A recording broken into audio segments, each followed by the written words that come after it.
kamu nih, aku udah beresin semuanya, kamu bukannya bantuin segala macam. Laki-laki tuh pasti kalau misalnya diomelin, diocehin, kayak yang kita paling pintar tuh pasti tuh tersinggung. Bener, Pasti dia bener. merasa defensif gitu loh.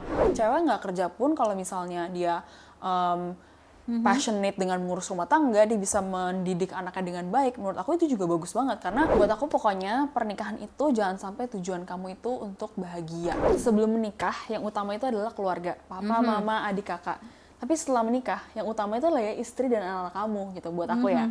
Ada hal nggak sih Kak yang nggak harus kita obrolin ke suami kita atau pasangan kita gitu?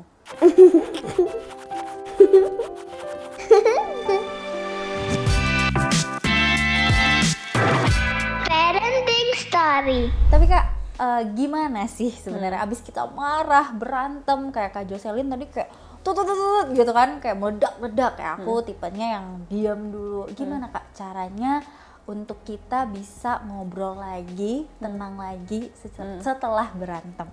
Oke, mungkin setiap pasangan tuh beda-beda ya. Iya sih. Setiap pasangan beda-beda, cuma kalau buat aku sama suami aku tuh kita ada beberapa cara sih. Kadang tuh ya abis bilang say sorry, kita langsung kayak bisa baikan.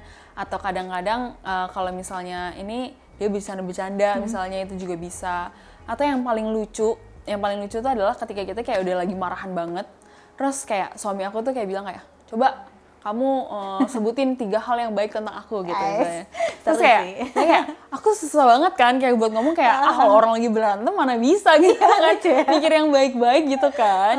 Tapi kayak ya udahlah, maksudnya kayak for the sake of this relationship kayak ya udah deh, gue malu-malunya ditahan deh, gue ngomong aja gitu. Terus udah gitu misalnya kayak aku ngomong, terus nanti dia balas 3 lagi. Terus kita yang jadi mukanya tuh kayak masem gitu, jadi kayak ya udah seneng lagi kayak gitu. Jadi ya mungkin hubungan tuh memang gak gampang ya, maksudnya kita harus mengalahkan ego kita, gengsi kita. Tapi kayak ketika kita berantem, terus kita mikir bahwa kayak kita tuh gak against each other loh, kita tuh satu tim, ya apapun dilakukan sih. Dengan cara apapun itu yang pas buat kamu, ya lakukan kayak gitu. Itu bersama pasangan kayak gitu betul. ya. Tapi Kak, kalau misalnya nih ditanya nih sebagai istri gitu, kita tuh punya basic manner nggak sih Kak? Atau Kak Jocelyn sendiri gitu? Iya, buat aku respect sih, karena kayak seperti yang kita tahu kayak laki-laki tuh pengennya di respect kan, maksudnya kayak nggak bisa kita kayak misalnya sekarang kayak independent woman atau kayak cewek tuh misalnya udah nggak mau, udah yang kayak lebih feminis gitu, ya tetap aja pada kodratnya kalau buat aku mau se-income yang selebih tinggi apapun, mau selebih hebat apapun, ketika kamu udah memutuskan untuk menikah, you have to respect your husband kayak gitu. Dan respectnya ya dari perkataan, dari tindakan kita gitu.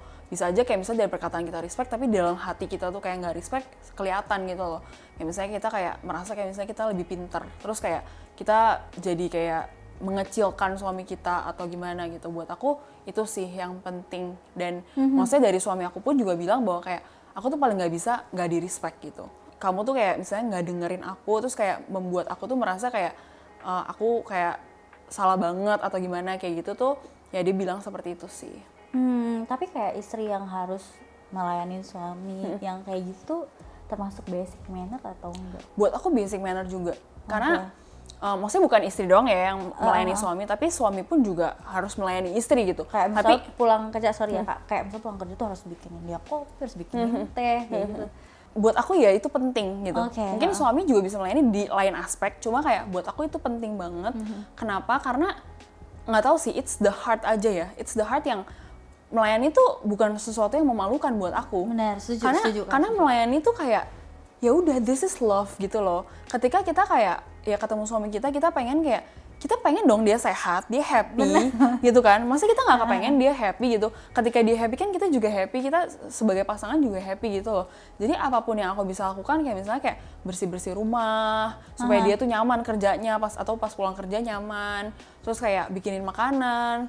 Aku happy aja kalau misalnya ngelihat dia pulang makan enak, masakan aku, ya aku bangga juga gitu loh. Kayak happy, kayak bisa melayani dia gitu. Terus kayak misalnya kayak dia capek, kayak pijitin gitu, nggak apa-apa, kayak seneng juga gitu ngelihat dia seneng kayak gitu. Jadi basic manner itu ya melayani juga, respect dan melayani.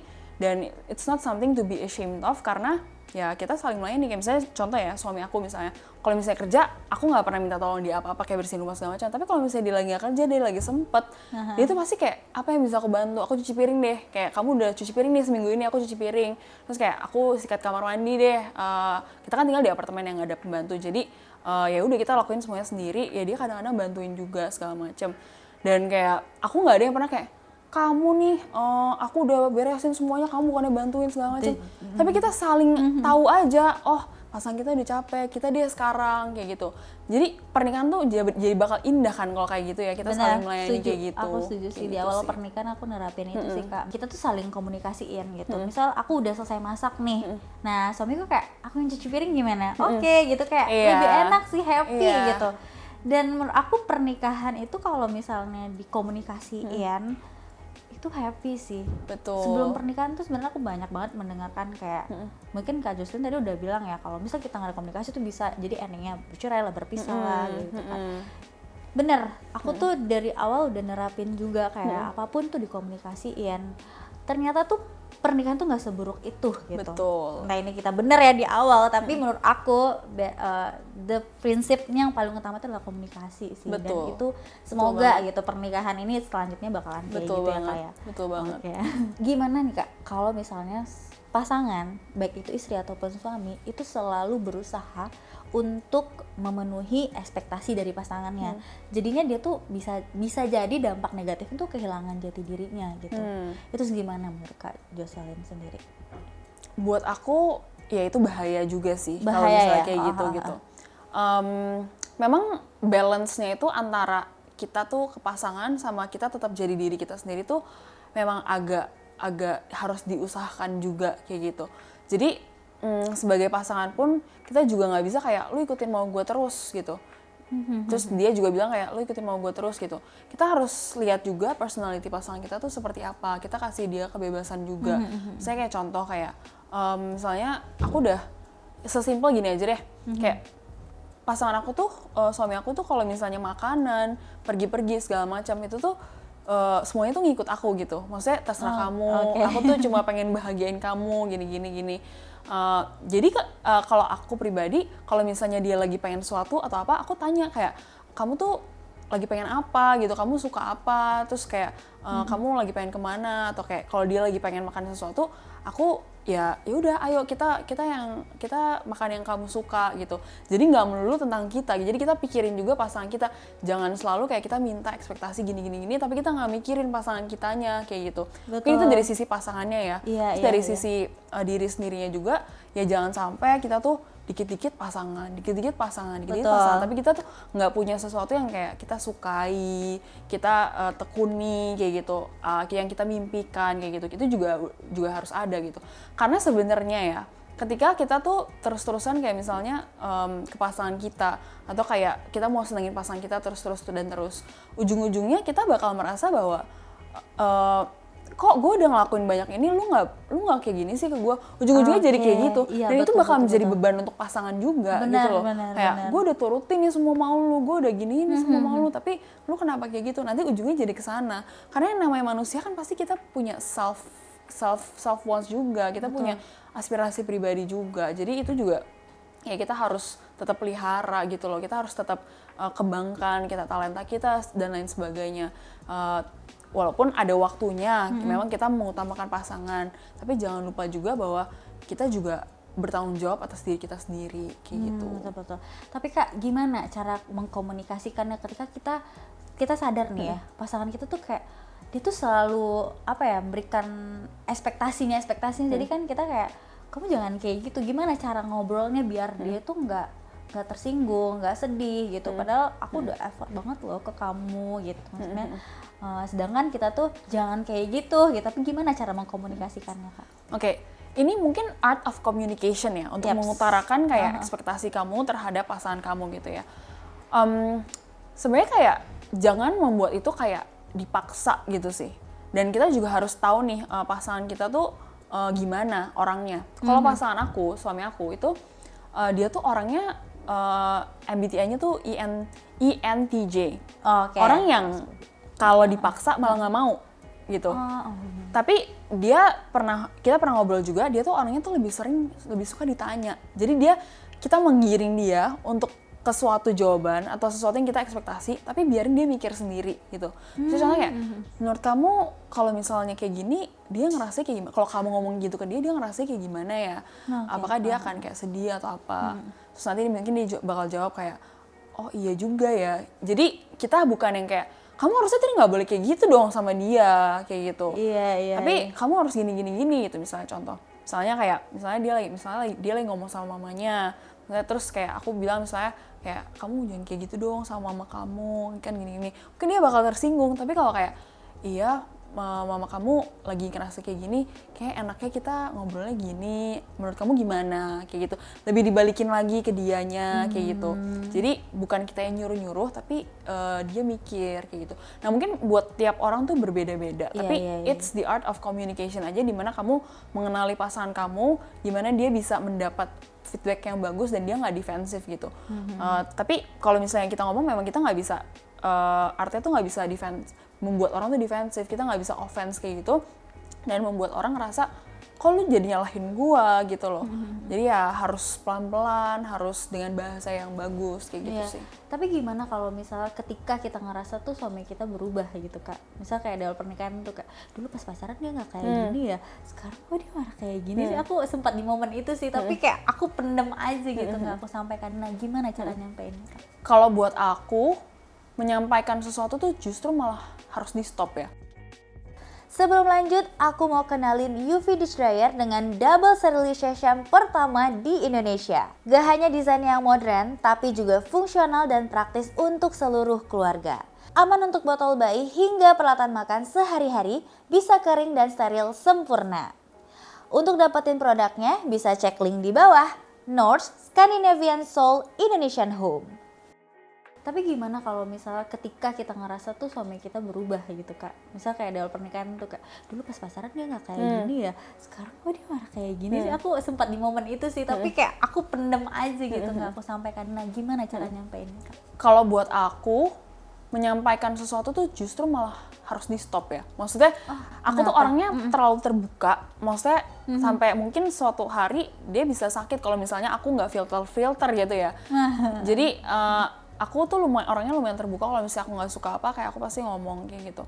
Nah, untuk kita bisa kayak confront gitu, kayak kenapa kamu berubah gini, mungkin kita juga harus lihat waktu ya. Maksudnya kita nggak bisa kayak dia habis capek kerja, atau kayak dia lagi kayak sakit badannya, atau kayak dia lagi kurang enak, kurang fit kayak gitu, terus kita ngomong gitu. Itu membuat dia nanti emotionnya lagi nggak baik, dan kayak jadinya nanti berantem kan. Nah, tapi kita harus cari waktu yang tepat dimana kayak dia lagi enak, kita juga lagi enak. Terus kayak misalnya kita ngomong kayak, tau gak sih kayak aku tuh merasa kayak gini karena kamu kayak gini. Dan kita belajar untuk tidak menyerang kayak kamu tuh gini, tapi kita lebih menyampaikan bahwa, oh aku tuh merasa kayak gini loh pas kamu kemarin gini. Nah, nanti kalau misalnya kita ngomongnya baik-baik dan kita menyampaikan perasaan kita, ya mungkin dia juga bakal lebih terima gitu loh. Instead of kayak, kamu tuh ya kayak gini, kenapa kamu berubah gini, kayak gitu. Nah, tapi itu memang membutuhkan keberanian juga gitu. Kayak waktu itu aku pernah mengalami juga, kayak aku nggak suka sama suatu hal, atau kayak dia melakukan sesuatu yang aku nggak suka gitu, aku tahan. Jadi di weekdays itu aku tahan sampai weekend, Sabtu gitu. Walaupun kayak itu cukup rare sih buat aku, maksudnya itu susah juga. Tapi kayak aku berusaha untuk mengerti dia yang lagi capek kerja segala macem. Kayak Sabtu lagi enak, terus kayak aku bilang kayak, aku pengen ngomong nih sama kamu, tapi kamu jangan marah ya, kayak ini aku cuma mengutarakan perasaan aku aja, kayak gitu. Nah, terus ya udah aku di situ kayak bilang kayak, aku merasa kayak gini, dan ternyata dia bisa nerima loh. Maksudnya dengan situasi yang seperti itu dan omongan yang baik, dia bisa terima. Jadi kuncinya adalah nada, diperhatiin, komunikasi, dikomunikasikan gitu, jangan gengsi-gengsi, dan juga waktu yang kita harus tepat sih. Tapi ada hal nggak sih Kak yang nggak harus kita obrolin ke suami kita atau pasangan kita gitu? Ini menarik. Ada sih, maksudnya ada hal-hal yang mungkin ketika suatu hal yang kecil, yang kita tahu misalnya kayak pasangan kita nggak maksud atau kayak apa gitu, dan kita udah bisa berdamai sama diri kita sendiri. Menurut aku itu nggak perlu diomongin lagi sih. Maksudnya kayak kita udah bisa kita kan dikaruniai dengan ya hikmat dan pikiran kita sendiri kan. Kalau kita udah bisa memproses itu tanpa harus melibatkan pasangan kita, ya maksudnya kita sudah mengerti gitu kayak bahwa oh ya ini nggak apa-apa lah. Mungkin aku yang lagi capek, mungkin aku yang lagi nggak enak badannya atau apa, situasinya yang nggak bagus. Ya udah, mungkin perasaan ini cuma sebentar aja tapi dia nggak maksud, jadi ya udahlah dilewatin aja kayak gitu. Itu nggak apa-apa sih menurut aku juga. Ya, asalkan ya udah kita ikhlas aja dengan yang hal yang terjadi. Betul. Itu ya. Kayak jangan disimpan, jangan diapa, yang penting udah selesai sama diri sendiri. Oke. Gitu. Nah, Kak Jocelyn tuh ada juga sih, aku penasaran. Ada beberapa istri tuh kayak masih ngerasa tuh kayak masih apa ya, kisah bukan cinta suaminya gitu ke ibu sama ke dirinya. Kadang tuh suka dibanding-bandingkan gitu. Kok kamu tuh lebih perhatian sama ibu, kok aku enggak. Nah, kayak gitu tuh ada gitu perasaan kayak gitu. Gimana sih, Kak? Biar kita tuh nggak ngerasain hal itu. Oke. Kalau buat aku, sebelum menikah yang utama itu adalah keluarga. Papa, mama, adik, kakak. Tapi setelah menikah, yang utama itu adalah ya istri dan anak-anak kamu gitu buat aku ya. Dan kuncinya itu ada di laki-lakinya gitu. Ketika dia udah memutuskan untuk menikah, berarti dia udah tahu nih, kakaknya sudah bukan kakak keluarga dia pribadi sendiri, tapi kakaknya udah pindah. Keluarga yang utama dia, keluarga inti dia itu adalah istrinya gitu loh. Jadi balik lagi, siapa yang diutamakan? Ya istri baru ibunda gitu loh. Kalau udah menikah kayak gitu, harusnya seperti itu. Dan balik lagi juga, suaminya ini harus membalancekan juga nih, misalnya contoh, banyak kan sekarang menantu sama mertua yang kayak kurang cocok atau apa karena anak laki-lakinya kayak rebutan gitu kan. Nah, gimana cara suaminya ini untuk bisa melindungi istrinya tanpa mengkambing hitamkan istrinya kepada ibunya dan sebaliknya gitu loh. Jangan sampai suami ini tidak berdaya dan kayak ya udahlah lu atur aja berdua gitu, yang penting gue sayang emak gue sayang istri gue. Nggak kayak gitu. Suami itu di sini perannya adalah harus menengahi di ibunya. Dia menjadi kepala yang enggak deh mah, ini aku sama istri mau kayak gini aja kayak gitu. Jadi punya say gitu loh. Jangan kayak klemer-klemer kayak ya udah deh mah terserah gitu. Terus bilang istrinya kayak mama suruh ini tadi gitu. Nggak bisa kayak gitu. Kamu harus berdiri tegak karena istri kamu ikut sama kamu. Kamu harus melindungi istri kamu gitu loh. Tapi ya ke istri kamu juga ya kasih pengertian. Oh mama tuh gini. Tapi tenang aja nanti aku yang ngomong. Jadi dia harus menjembatani antara istri dan ibunya gitu loh. Dan kalau misalnya istrinya sampai merasa seperti itu ya berarti ada sesuatu yang harus diperbaiki gitu. Maksudnya mungkin kan dia harus mengkomunikasikan kayak oh iya aku beliin mama ini harus seizin istrinya dulu gitu. Tapi ya istrinya juga jangan sampai ada iri hati yang berlebihan juga ya. Maksudnya kalau misalnya wajar ya bagus dong, dia sayang sama ibunya, sayang sama keluarganya gitu. Tapi kalau misalnya udah berlebihan ya boleh bilang. Tapi kalau enggak, normal-normal aja ya, I think it's okay untuk pasangan kita tuh sayang sama ibunya. Kayak misalnya kayak aku nih, ya ibunya suami aku juga ibu aku juga, karena kan kita udah nikah. Jadi nggak boleh dibeda-bedain. Orang tua kita dan orang tua dia udah menikah ya sama-sama orang tua kita gitu. Jadi kalau misalnya suami aku sayang sama mamanya, ya aku juga sayang sama mamanya gitu loh. Tapi tetap suami aku mengutamakan aku. Misalnya contoh, kita lagi ke rumah mertua, terus kayak aku capek banget nih, kayak kita boleh pulang bentar lagi nggak gitu. Mungkin dia masih pengen nih sama mamanya, sama papanya segala macam. Mungkin mamanya juga masih mau sama dia. Aduh tapi istri aku capek loh, aku harus mengutamakan istri aku kayak oke ma apa udah ya, kayak aku pulang dulu. Contoh kecilnya seperti itu. Intinya adalah suami harus bisa memposisikan diri dan bisa menjadi jembatan antara mertua dan menantu ini kayak gitu. Tapi salah nggak sih Kak kita tuh kayak bilang kok kamu lebih sayang mama sih daripada aku kayak gitu?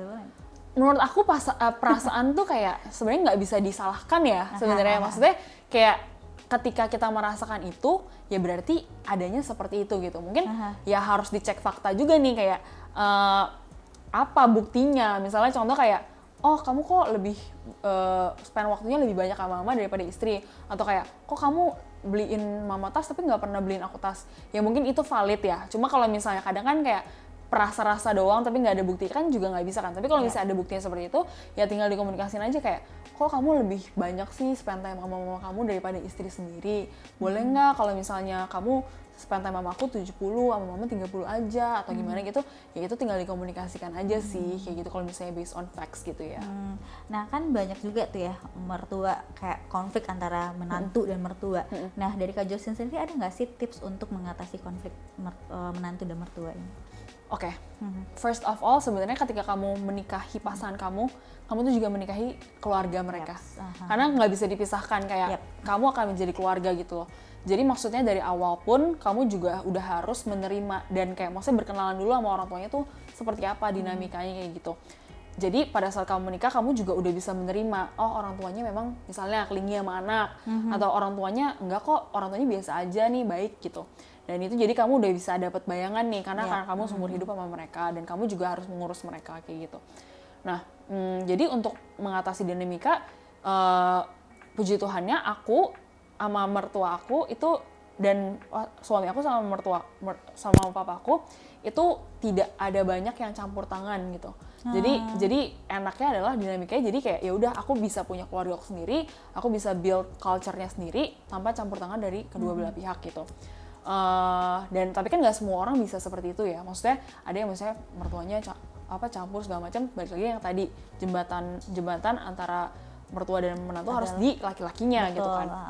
Nah kalau buat aku untuk hubungan aku sama mertua sih ya standar aja sih, maksudnya kayak tiap minggu kita jadwalin nih ketemu sama orang tua, kayak ketemu sama orang tua aku minggu ini, minggu depan ketemu sama orang tua dia, misalnya kayak sebulan misalnya 2 kali atau sebulan sekali kayak gitu.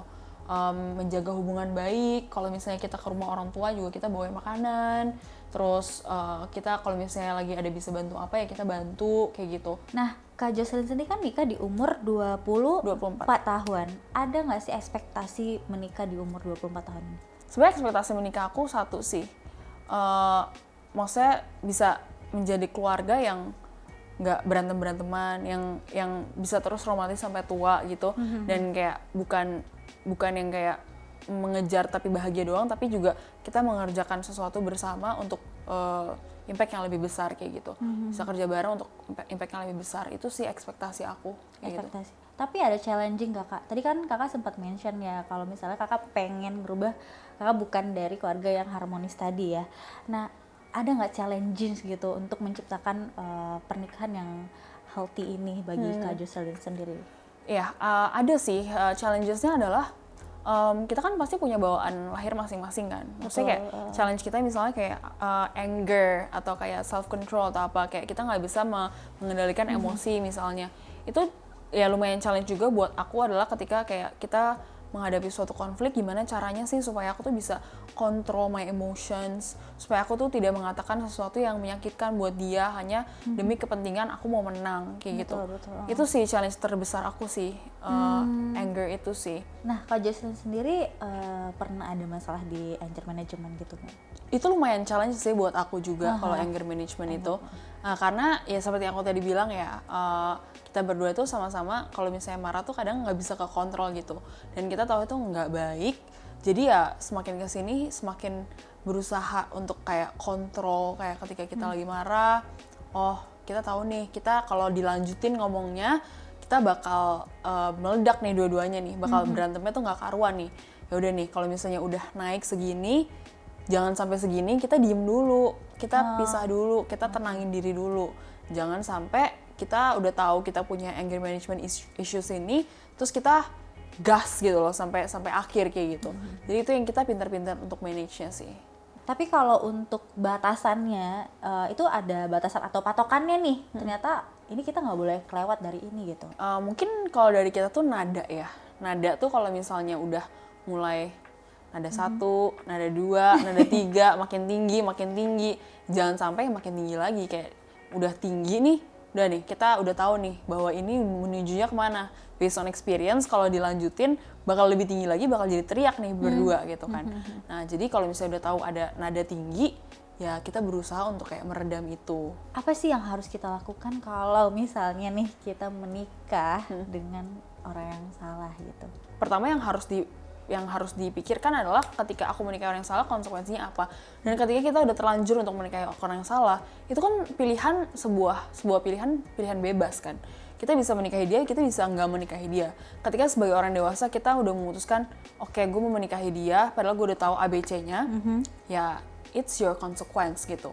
Konsekuensinya adalah kamu harus komitmen dengan orang yang seperti itu, berarti perjalanan kamu bakal rough nih, tidak akan mulus gitu. Iya. Tapi ya seperti yang tadi bilang, konsekuensinya harus dijalani kayak gitu. Betul. Tapi di momen ini kadang tuh ada orang yang kayak nganggap, oh ya pasangan aku nanti bakalan berubah kayak gitu.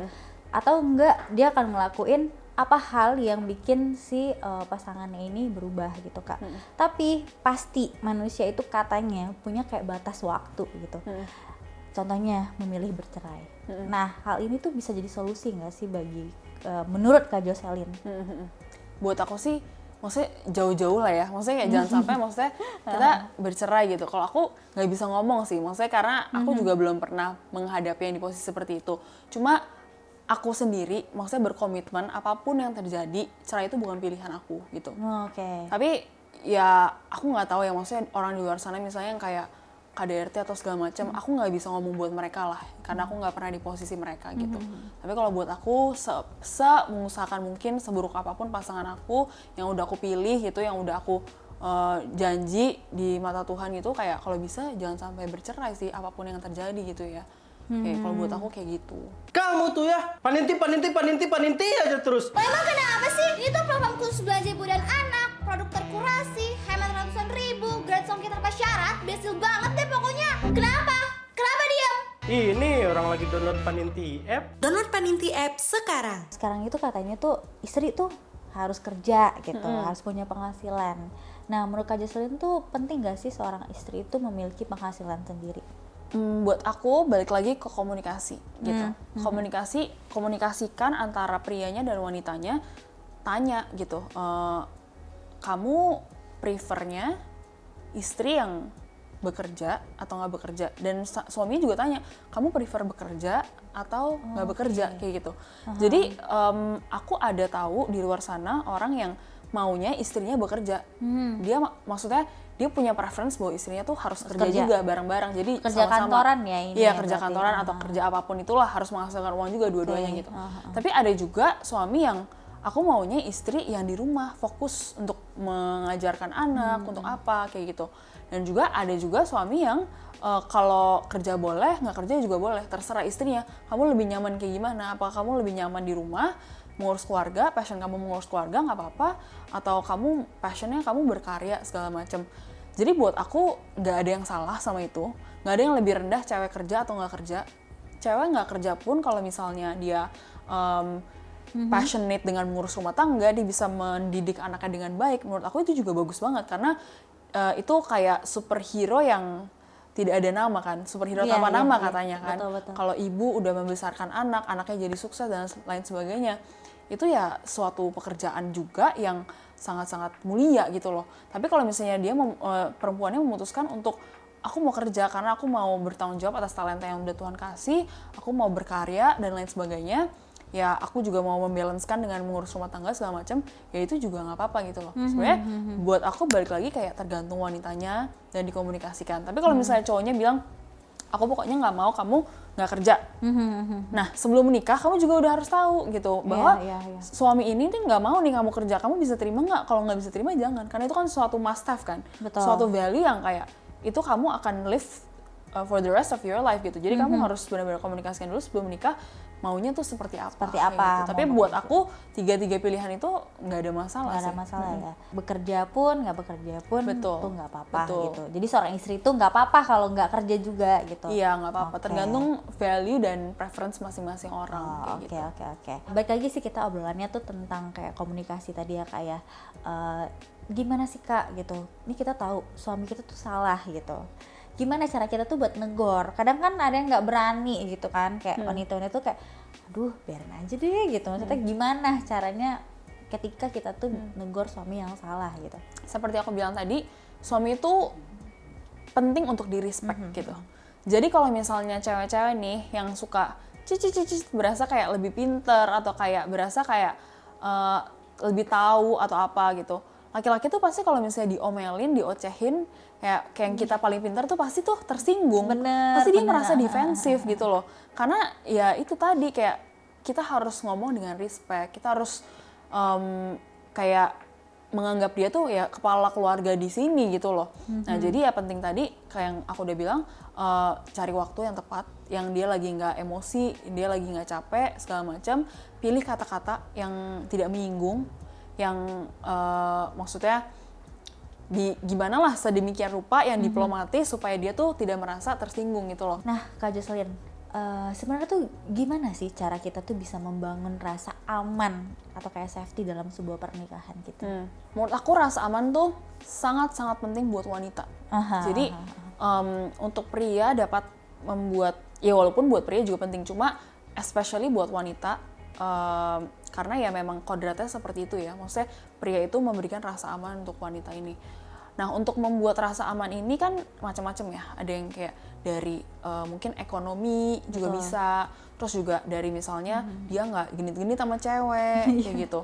Dan juga mungkin kayak secure, suaminya nggak pernah bohong kayak gitu-gitu. Nah, cara-caranya adalah sebenarnya secure ini adalah membangun trust sih menurut aku ya. Membangun trust di mana yang laki-laki ini bisa menunjukkan bahwa gue udah siap jadi kepala keluarga untuk memprovide. Gue bisa, maksudnya gak harus yang kayak gimana, tapi at least dia udah tahu bahwa ketika gue masuk ke dalam sebuah keluarga, ini anak orang tuh gue yang pimpin loh. Saya menjadi kepala keluarga anak ini loh, istri gue loh dan anak-anaknya loh. Jadi dia udah punya mindset bahwa mau kerja bener, mau provide buat keluarga yang terbaik dan nggak main-main lagi. Nah itu tuh satu rasa secure yang bisa dikasih ke istri ini. Dan yang kedua adalah rasa secure ini juga muncul dari orang yang tidak pernah berbohong juga sih. Maksudnya tidak pernah ketahuan berbohong dan lain sebagainya, atau kalaupun ketahuan berbohong atau apa, dia bisa bangun lagi kayak gue nggak mau kayak gitu lagi, bangun lagi trust-nya gitu. Jadi perempuan ini merasa secure bahwa dia selalu mengatakan yang sejujurnya. Jadi kita nggak perlu takut-takut overthinking apa, misalnya dia di mana ngomongnya di mana, dia sama siapa ngomongnya sama siapa. Nggak boleh kayak mendam-mendam perasaan tadi ya, kayak obrolin aja, gitu, ditanya aja. Jangan sering, ini sering banget sih, jangan sering menyimpulkan, jangan sering menjawab sendiri. Itu kayaknya aku pernah baca juga sih, kayak misalnya kita pengen nanya, ada kekhawatiran suami kita pergi gitu. Kita tuh pengen bertanya tapi dipendam, katanya tuh nggak boleh ya Kak, kayak gitu. Iya, sebenarnya keterbukaan dan kejujuran itu penting banget sih buat trust gitu. Karena trust itu menurut aku sesuatu yang sangat mahal, yang kita tuh nggak bisa beli. Dan trust itu ada prosesnya kan, kayak nggak bisa ujuk-ujuk kayak kita baru kenal sama orang ini, terus besok kita udah trust banget sama orang ini. Trust itu kan kayak bertahun-tahun ya bangunnya ya, dan ketika kamu kayak terus rusak trust itu misalnya dengan berbohong, ya otomatis pasangan kamu nggak secure. Pasti dia kayak, ayo kamu di mana? Ayo kirim foto apa segala macam. Itu pasti alasannya adalah karena dia nggak trust gitu loh. Nah, tapi ketika istri kita tuh nggak trust, ya udah sih kayak kita kabarin aja gitu. Misalnya dia pengen kabarin, kamu kabarin dong di mana. Udah cekrek 2 detik kirim gitu, biar tenang deh. Terus lama-lama kalau misalnya udah konsisten melakukan hal tersebut, nggak pernah bohong, kasih tahu selalu aku di sini ya, abis aku kerja aku kesini. Istrinya juga udah bosan kali. Gue udah tau lah, suami gue udah pasti terpercaya orangnya, dia selalu kabarin segala macam, dia nggak pernah aneh-aneh. Dan di titik itu trust itu udah terbangun dan dia udah merasa secure gitu. Suami gue nggak akan pernah aneh-aneh kayak gitu. Nah, sebenarnya Kak, di dalam sebuah rumah tangga itu tuh harus punya kepalanya nggak sih? Atau itu saling aja?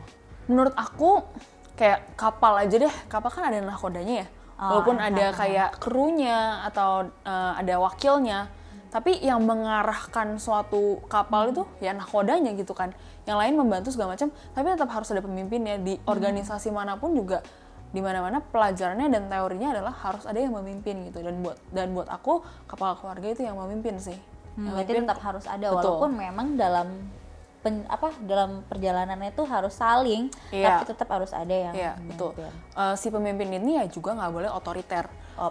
Kayak nggak boleh kayak pokoknya apapun yang lu ngomong harus kesini gitu kan. Benar, Pasti kan istri juga punya pendapat, istri juga punya pemikiran, yang mungkin kadang-kadang juga Tuhan juga bicara lewat istri kita, maksudnya untuk mengingatkan kita kayak gitu kan.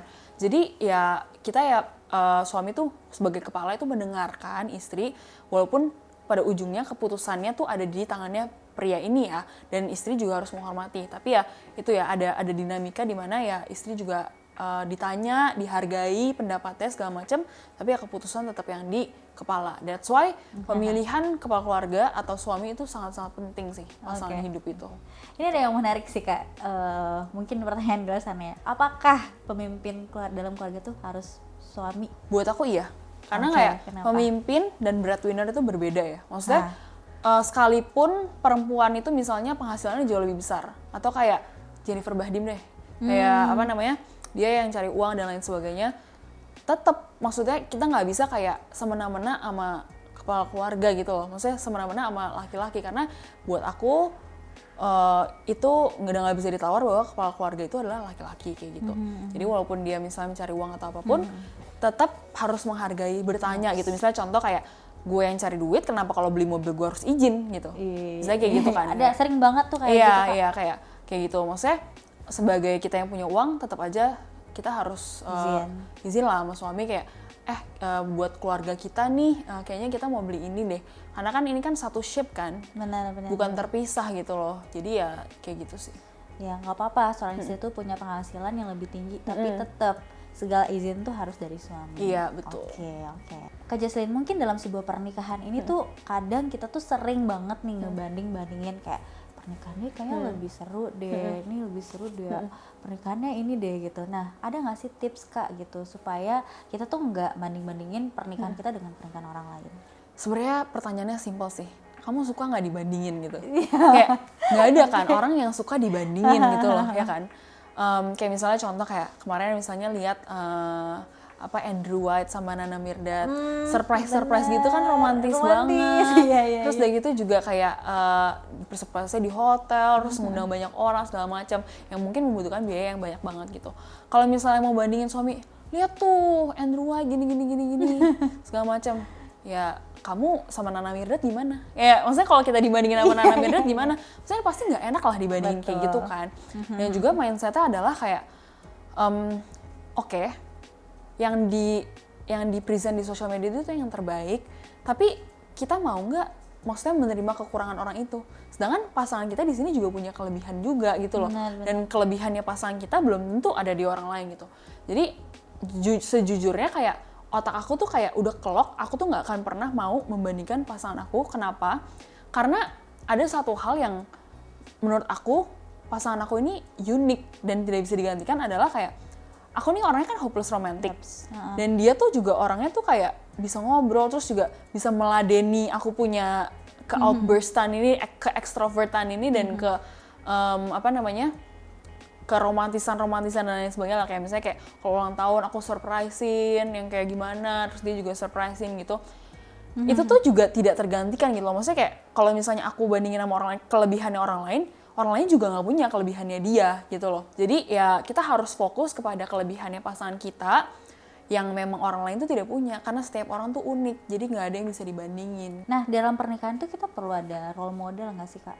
Menurut aku perlu sih, maksudnya dari seseorang yang kita bisa belajar gitu ya, mentor atau apa. Kayak buat aku juga ada gitu, maksudnya mentor pernikahan yang aku bisa tanya-tanya kalau misalnya kita misalnya ada suatu hal yang kita nggak bisa selesaiin sendiri, atau kita ada butuh pendapat gimana cara pernikahan ini bisa berjalan dengan lancar, bla bla bla, tanya pertanyaan ABC gitu, itu ada kayak gitu.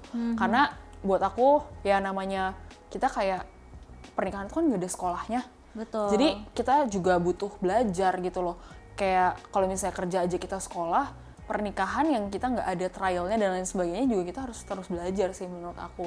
Jadi untuk punya seorang mentor atau kita belajar misalnya kayak dari terapi, counseling terapi sama buat pasangan atau apa itu juga perlu sih. Jadi perlu lah ke konseling pernikahan mungkin Iya, ya betul, sebelum betul. mulai pernikahan Iya. tuh. Katanya sih membantu sih untuk untuk membantu mengetahui karakter sih ya Betul. Kak biasanya. Tapi juga pilihlah mentor yang sesuai dengan value kamu juga gitu. Karena kan nggak semua orang value-nya tuh sama kan. Maksudnya tujuannya sama dan lain sebagainya. Jadi kita juga harus cek-cek juga orang yang kita belajar ini apakah kita mau menjadi seperti dia gitu. Karena kalau misalnya tiba-tiba dia kesana, kita maunya kesini, tapi kita belajar dari dia nanti kan jadi nggak pas juga kan. Kayak gitu. Kalau Kak Jocelyn sendiri itu ada role modelnya. Siapa role modelnya Kak? Aku ada sih di waktu sebelum menikah kan aku ada bimbingan pranikah juga. Oh, Nah oke. itu sih kayak kita belajar sama dia, terus ya sampai sekarang juga masih dibimbing kayak gitu. Oh, jadi role model Kakak tuh yang ngasih nasihat itu Iya, ya? iya, Nasihat. betul. Oh, oke. Kak Jocelyn mungkin terakhir nih ya, ada nggak sih pesan untuk istri-istri muda yang lagi struggling di dalam pernikahannya? Buat aku pokoknya pernikahan itu jangan sampai tujuan kamu itu untuk bahagia gitu. Bahagia itu adalah sebuah bonus yang bisa diusahakan. Tapi pernikahan itu is far more than just ujungnya bahagia. Tapi itu adalah pengorbanan. Pengorbanan itu juga indah gitu kan. Oke. Kayak ketika ibu kita berkorban untuk kita, lahiran segala macam itu juga kan sesuatu yang indah ya. Dan pernikahan juga sama gitu kayak ketika kita melayani, kita berkorban buat pasangan kita itu adalah sesuatu yang indah juga kayak gitu. Jadi kalau misalnya ada kayak struggles di tengah-tengah atau kayak ada kekurangan pasangan kita yang kita nggak suka atau apa, itu kita usahakan, kita bareng-bareng, kita komunikasikan biar pada ujungnya bisa berjuang bareng-bareng lah, bukan sendiri-sendiri kayak gitu. Oke, Kak Jocelyn, thank you so much. Thank you Kak Ica for having me. Udah nemenin kita di parenting story ini. Terima kasih atas waktunya sekali Thank lagi. you. Oke, terima kasih juga yang nonton. Sampai jumpa di Thank you next semuanya. podcast. Bye-bye.